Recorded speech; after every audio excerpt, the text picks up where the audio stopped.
যে সত্যিই তোমাকে ভালোবাসবে সে কখনো তোমাকে ভুলে থাকতে পারবে না। হয়তো অভিনয় করে কথা বলবে না, তবু সে সারাক্ষণ তোমাকে মিস করবে।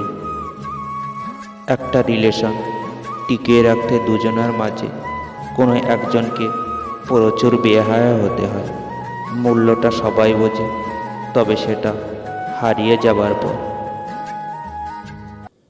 মানুষের খুব কাছাকাছি যেতে নেই, একটা দূরত্ব রাখা উচিত, তাহলে সম্পর্কগুলো ভালো থাকে। খুব কাছাকাছি গেলে অধিকার জন্ম নেয়, তখন না চাইলেই রাগ, অভিমান আর ভালোবাসার আবেগ চলে আসে। কেননা যত কাছাকাছি যাওয়া হয় ততই মায়া বেড়ে যায়।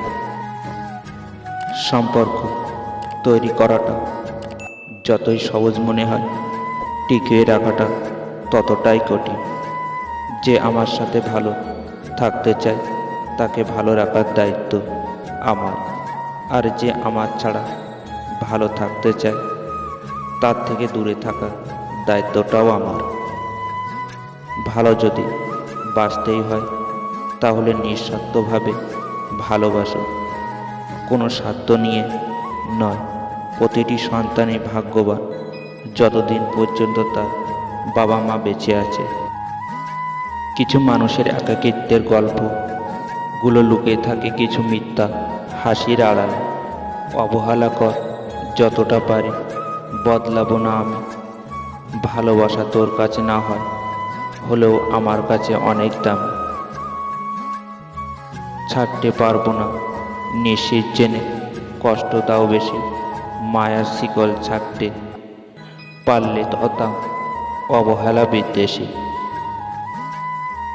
যার সাথে কথা বললে আমাদের মন ভালো হয়ে যায়, আমাদের মন খারাপ তাকে ঘিরেই হয়। ছোট্ট ছোট্ট ভুল থেকে শিক্ষা নিতে শিখুন। মনে রাখবেন, হোঁচট সবসময় ছোট ছোট পাথরের সাথেই লাগে, পাহাড়ের সাথে না। প্রয়োজন শেষ হলে তাকে বিরক্ত লাগবেই, হোক সেটা বন্ধুত্ব কিংবা ভালোবাসা। স্বপ্ন সেটাই যা আমাকে ঘুমোতে দেয় না, আপন তারাই যারা তোমাকে কাঁদতে দেয় না। সবার থেকে ভালো কিছু করতে হলে তোমাকে সবার আগে আলাদা কিছু করতেই হবে। নারীকে সেই পুরুষ সম্পূর্ণভাবে পায় যে পুরুষকে নারী মন থেকে চায়। শুধু বিশ্বাসটাকে দৃঢ় রাখো, সম্পর্কে এমনিতেই টিকে যাবে। হাসি এবং নীরবতা, এই দুটি জিনিস মানুষকে অনেক সমস্যার থেকে দূরে রাখতে সাহায্য করে। লোকে যা প্রকাশ করে অনেক ক্ষেত্রে সেটা তার আসল চরিত্র নয়, লোকে যা আড়াল করে সেটাই তার আসল চরিত্র। ঠকতে ঠকতে মানুষ চিনেছে, লড়তে লড়তে জয় এই পৃথিবীতে বুঝতে শিখেছে কেউ তো কারণ নয়। সময়ের সাথে সব কিছু ঠিক হয়ে যায় না, কখনো কখনো সব কিছুই শেষও হয়ে যায়।